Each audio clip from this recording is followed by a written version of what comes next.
ప్రార్థన చేస్తూ ఉంటే ఆమోసు గ్రంథం ద్వారా ఆయన మాట్లాడి అనేకమైన జనాలు నెత్తి మీద టోపీలు పెట్టుకొని తెల్లటి వస్త్రాలు వేసుకొని ప్రభు అయిన యేసు క్రీస్తులోనికి పరిగెట్టుకుంటూ రావడం నేను చూశాను.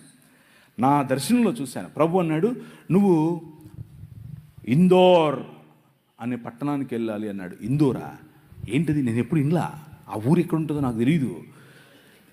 మ్యాప్లో వెతికా, ఇందోర్ అనేది మధ్యప్రదేశ్లో ఉందని తెలిసింది. వెళ్ళిపోయా రాత్రికి రాత్రి.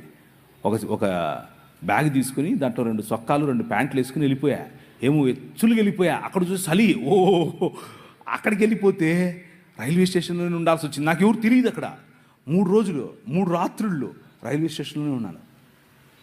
రైల్వే స్టేషన్లోనే ఉండి సువార్త పరిచర్య చేస్తూ ఉంటే మోకాళ్ళ మీద ప్రార్థన చేశాను. ప్రభువా ఏంటి, తుమ్ జాతా హై మై ఆతా హై, ఇంతే వచ్చు నాకు, అంతమించేం రాదు. జాతా హై ఆతా హై ఇంతే.